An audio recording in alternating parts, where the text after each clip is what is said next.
Si je prononce le nom Alfred Nobel, rien ne vous passe à la tête?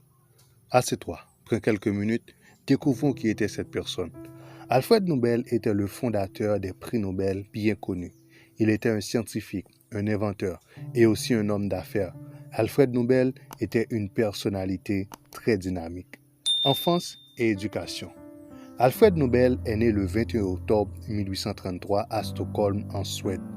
Son père, Emanuel Nobel, était un ingénieur, également inventeur. Le père d'Alfred a construit des ponts et a expérimenté des roches. Alfred était un enfant très intelligent et très curieux. Il adorait étudier, mais devait souvent rester à la maison, loin de l'école, car il restait souvent malade. En 1842, la famille d'Alfred a déménagé en Russie, alors que l'entreprise de son père s'y passait bien. Alfred passait beaucoup de temps avec son père à l'usine et se demandait toujours pourquoi les gens avaient besoin de guerre. Son père avait l'habitude de construire des mines utilisées dans les guerres. En Russie, Alfred a été renseigné et il a été trouvé qu'il était très intelligent. Et pour cela, on avait trouvé un professeur qui venait l'éduquer à la maison. Il apprenait des cours de langue, par exemple l'anglais, le français, l'allemand et russe. Le père d'Alfred voulait qu'il soit un scientifique comme lui, mais l'intérêt d'Alfred réside dans la littérature et la poésie. Bien qu'il aimait aussi la chimie et la physique, son père l'a envoyé à Paris pour étudier pour devenir ingénieur chimiste.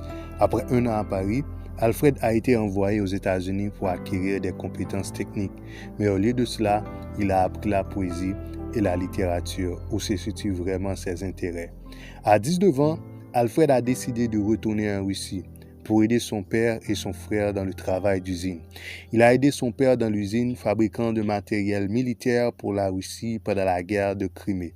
Malheureusement, la Russie a perdu la guerre de Crimée, ce qui a abouti à la fermeture de l'usine du père d'Alfred.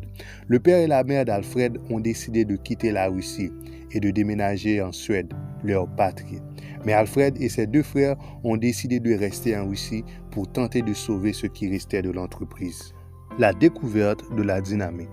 Alfred s'est ensuite concentré sur son expérience avec le développement de la nitroglycérine comme explosif. Cette invention a été un grand succès et Alfred Nobel a créé une usine en Suède, sa ville natale. Son expérience a été utilisée sur les mines et sur les terrains de construction. Mais la nitroglycérine était un explosif dangereux, car il exploserait s'il était manipulé même un peu avec négligence. En 1864, une énorme explosion a éclaté